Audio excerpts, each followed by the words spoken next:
Connect News Media Tabiriba Singbutaram Okchari.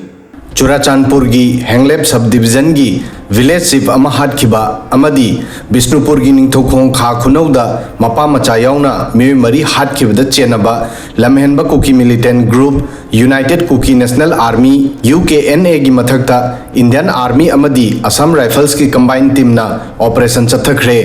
operation asida UKNA gi militant mari hatkre adubu Kuki body singna maral fana leirabasu yekna mangda chang tadana ba haiduna thodo asigi condemn tawnari amadi maralna mapot pharba militant sing asigi damak district pumba lebli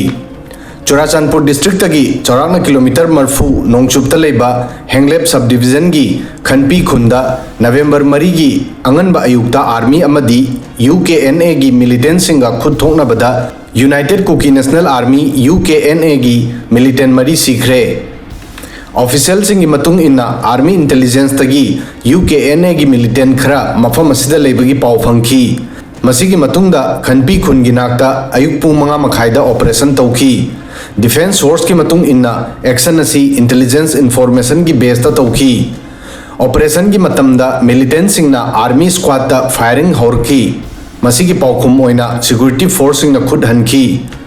handak organization asigi maikaidagi tongan tongan ba violence ki thodok kaya tauki masida village chief ama hatpa local singbu kiba khanganba amadi area sida santi kahena naba honaba yaurami masigi matungda army gi maikaidagi operation asi tauki army amadi Assam Rifles na statement da hairi operation asina area asida peace and stability thamnanaba amadi citizen singi security gi damak makhoi gi commitment bu udli manang nakpa area singda hojiksu search operation tauri November mari gi thodo asida UKNA na condemn tauri mark statement da UKNA na hairi Khanpi da miyo kharan security force singbu mateng pangsinduna punlaga kedar mari tumling da hatkiba coward oiba thodo asigi dama aikoi condemn tauri masi Indian Army amadi Kuki jo singbu ningsing hanbani madudi maitei singna aikoi gi lam thadong naba force tauki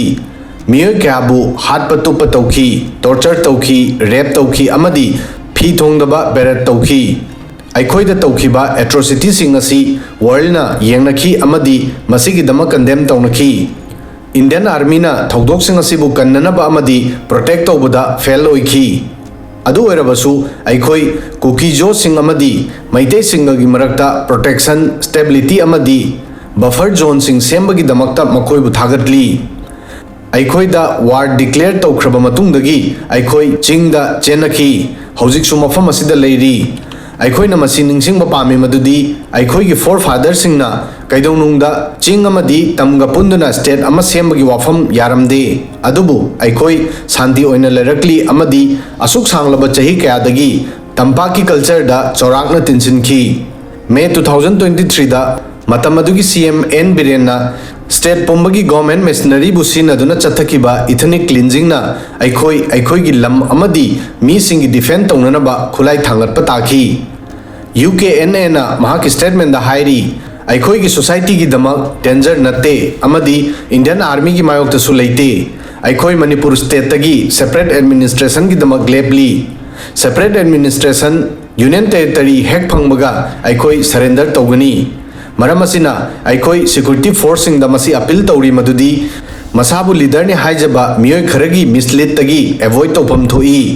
makoi gi intention makoi gi missing gi dignity gi mamalda power amadi paisa paisin bani aikoi gi missing loina na lepli amadi aikoi gi maral lejadraba missing gi idagi tongal haliba aikoi gi asengba yengnaba singa aikoi fight tawri Center gi talk amadi Indian Army gi respect aikoi na tawbaga loina Indian Constitution gi makhada isagi rights ki demand tawri masigi mataida Churachandpur gi Kuki civil society sing Kuki NP Churachandpur Kuki Chief Association Churachandpur Kuki Women Union Churachandpur Kuki Women Organization for Human Rights Kuki Khanglai Lompi amadi Kuki Students Organization Churachandpur nasu thodo asigi condemn tawri Loop sing asigi apun statement amada masi hairi Kuki civil society na government security agency amadi insurgent group pumbada masi appeal tawri madudi makha tana ikheng tahanganu amadi district asida peace amadi harmony thamnanaba differences sing resolve tawbada shanti oiba means see no aikoi makhal amatagi violence amadi ikheng tanabada condemn tawri loinana Bharat Sarkar da request tawri madudi separate administration oina political solution gi maikaida thuna thabak pangthu u maramdi masi aikoi gi lebaki permanent peace amadi normalcy restore tongnanaba practical oiba upaini leikidraba thawai singi honor utpa oina Kuki civil society singna Churachandpur district ta total shutdown tongnanaba miyamda appeal tawri amadi leikidraba UKNA gi cadre mari gi funeral da district pumbada awaba phongdoknabasu appeal tawri masigi mamangda ikoi kuidana namit kharani gi mamangda Churachandpur district ki hanglep subdivision gi ti khonom phai khun gi chief mangthang haukip ki mihathi na hat ki bathaudo aduda police na United Kuki National Army UKNA militant singi khud oigani haina chingnaki official singi matung inna chahi yankai gi M haukipu treatment gi damak Churachandpur district hospital da purakhi adubu lambi da lekhide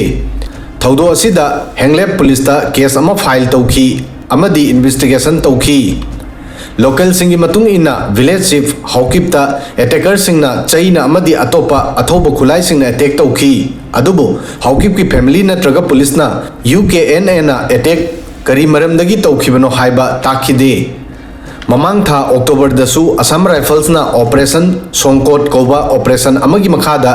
United Kuki National Army UKNA gi senior commander SS Lieutenant Jamkhogin Guite Lupfo Elias Pepsi Bufaki mahaki mataida lup asigi atopa kedar mangabu sufaki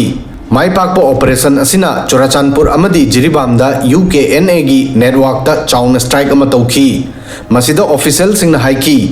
UKNA commander January 2024 da Bishnupur district ki ningthokong kha khunau da mapa macha yauna miyoi mari hat khibada yauki masida natana Churachandpur da organization asina police singdagi sel gi demand fawba tauki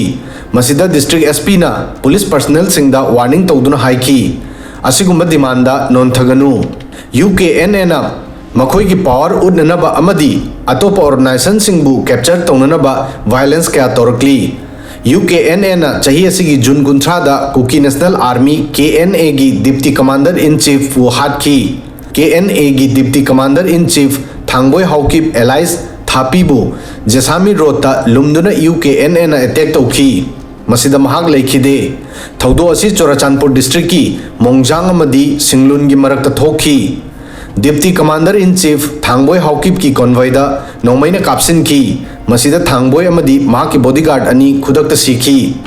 source ki matung inna Thangboy Haukip Elias Thapi KNA gi second in commander oirami KNO gi arms wing ni hauji Bharat Sarkar gi loinana masi suspension of operation agreement tonari thaudo asigi matungda United Kuki National Army UKNA na press release ama thadoktuna thaudo asigi daita lauki UKNA KNA gi rivalry group ni UKNA na masi maral sikhi madudi Thangboy UKNA gi leader kaya su yauna chorakna miyoi kunthra hat khibada yaurami UKNA na masi claim tauki madudi attack asi masi gi punishment ni haiki UKNA suspension of operation suda yaudaba nauna semba militant organization amani Kuki National Organization dagi tongan taduna semki masi maruaina Churachandpur district amadi Indo Myanmar border da operate tawi adubu Myanmar border tamu mayadasu Kuki lalobasing gi mathakta operation chathananaba military junta na anoba company camp ama hangdokre company asida army lisingani lei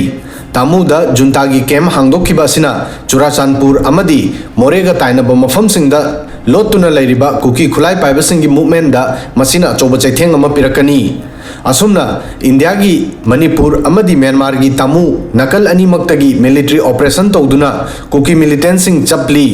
leiba ani da ifut ifauna duna lolamba separate administration gi mingda terror sandok lagliba Kuki militant sing hauji Manipur dana Indian Army Assam Rifles na aduga Myanmar dana junta na operate tawduna laksilakli video sidang asigi di matang soi fawbadang thagasari